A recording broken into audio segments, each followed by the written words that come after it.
Namaste, good morning to the people of India. I stopped appealing to the Prime Minister because there's no point. It is like appealing to the wall of this, people who have no empathy and sympathy for the people of this country. There is no point in addressing them as leaders of this country. They are all selfish people who are there sitting there in the gaddi of power to enjoy the power. The power has gone to their head that they are so intoxicated that they don't feel the pain of the common man.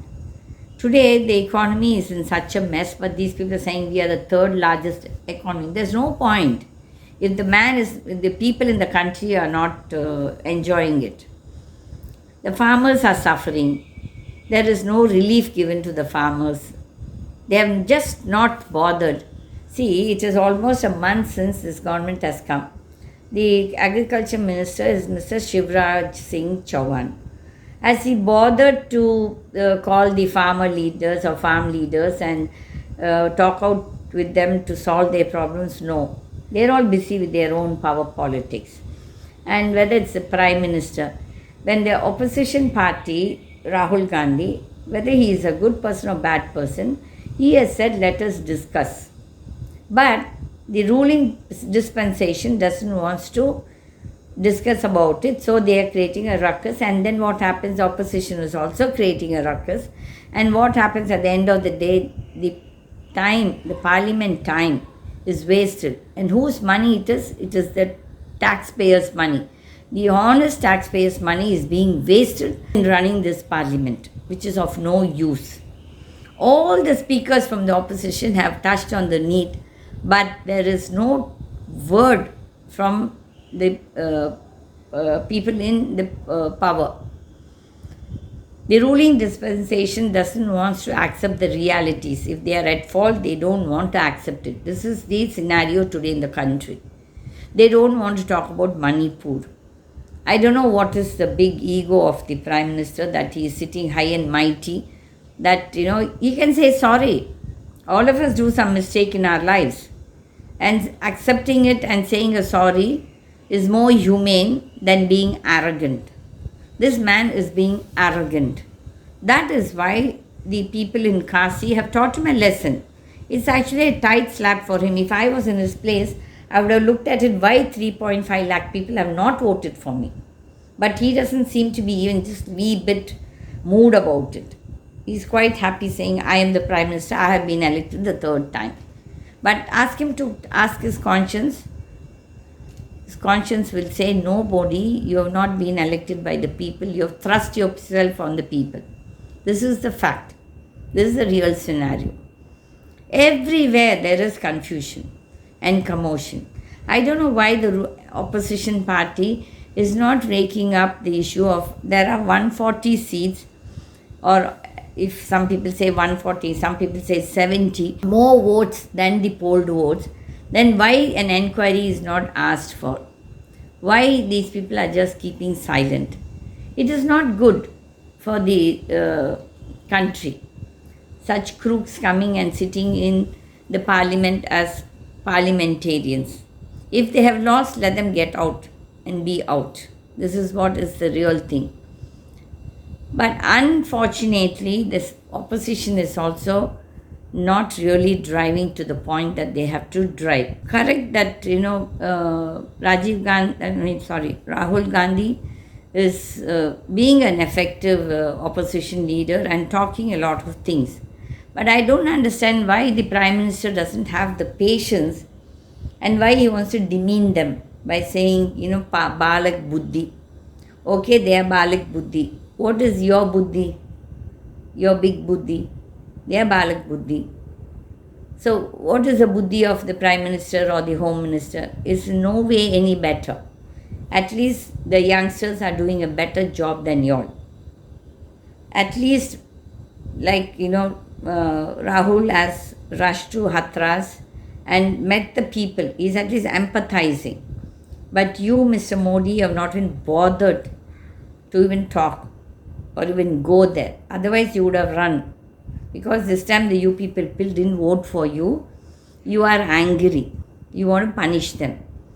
That's not the thing. You are the Prime Minister for the whole country, means every state you are accountable for. See the people of Gujarat. What is the welcome they have given reception to Rahul? Don't think that you can always be permanently sitting in the gaddi of power. It never happens that way, Mr. Modi. So, the Chief Justice of India, every day I am appealing. Every day, at least one day, let him hear what I am appealing for. The conditions in the lower courts, the conditions in the state high courts are really bad. There is corruption everywhere. It's not as if there is no corruption in the judiciary, but when we speak up, many of the people sitting in that power, seat of power, don't like it. And they want to punish us by filing an FIR on us. No, you can't silence people like that. It is 140 crores. You people may be 1 crore maximum. Or even if you're 40 crores, there is still 100 crores which are suffering. Okay? There is so much of corruption in the lower courts. Everything is money. Everything goes by the thing how much money you will pay for this verdict. We are facing it. There is so much of corruption in the government offices. There is no forum where a common man can go and approach.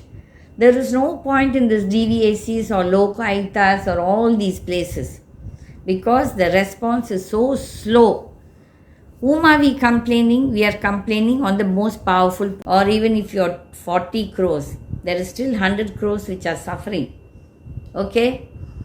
There is so much of corruption in the lower courts. Everything is money. Everything goes by the thing how much money you will pay for this verdict. We are facing it. There is so much of corruption in the government offices. There is no forum where a common man can go and approach.